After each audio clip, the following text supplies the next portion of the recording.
आप जब money invest करते हो तो आपको या तो मिलता है डिविडेंड या इंटरेस्ट।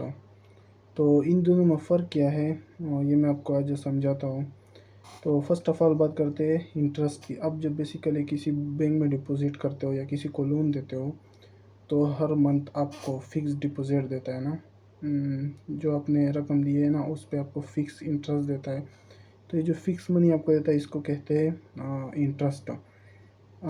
अब ये आपको हर साल मिलता है। जब आप बैंक में डिपॉजिट करते हो ये आपको हर साल मिलता है और ये फिक्स होता है, चाहे बैंक का प्रॉफिट कर रही हो या लॉस कर रही हो आपको मिलता है। दूसरा जो चीज़ है उसको बोलते हैं डिविडेंड। डिविडेंड आप जब बेसिकली किसी कंपनी के शेयर बाई कर देते हो तो आप उस कंपनी के शेयर होल्डर बन जाते हो। अब अगर कंपनी प्रॉफिट में जा रही है तो वो अपना जो प्रॉफिट है ना वो शेयर होल्डर के साथ शेयर करने का जब डिसाइड करते हो तो आपको भी डिविडेंड मिलता है। और ये ज़रूरी नहीं कि आपको हर साल मिले। अगर कंपनी लॉस में जा रही है और वो शेयर होल्डर को प्रॉफिट नहीं देना चाहती तो आपको नहीं देंगी।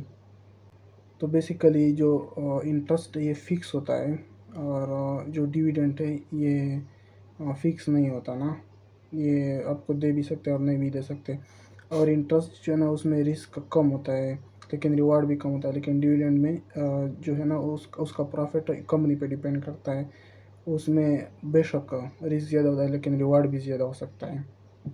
अब मैं इसका एक एग्जांपल देता हूँ। फॉर एग्जांपल बैंक है ना, उसमें आपने 1 लाख रुपए डिपॉजिट किए ना, 3 साल के लिए आपने कॉन्ट्रैक्ट साइन किया कि मेरा ये जो अमाउंट है ये 3 साल के लिए रहेंगे। लेकिन फर्स्ट जो ईयर है ना उस पे जो इंटरेस्ट है 5% आपको मिला। मतलब आपने 1 लाख डिपॉजिट किए थे, आपको 5,000 मिले। अब फॉर एग्जांपल दूसरे साल में जो बैंक है ना उसका इंटरेस्ट बढ़ के 10% हो गया। इसका ये मतलब नहीं है कि आपने अभी 3 साल डिपॉजिट किए तो सेकेंड ईयर में जो है ना जो सेकेंड दूसरा साल है उसमें आपको 10% इंटरेस्ट मिलेगा। नहीं, आपका जो फर्स्ट डिसाइड हुआ था वही आपको मिलेगा। तो ऐसे फिक्स होता है, मतलब आपको 5% ही मिलेगा। चाहे बैंक का जो इंटरेस्ट होना वो ज़्यादा ना हो जाए लेकिन आपको वही मिलेगा।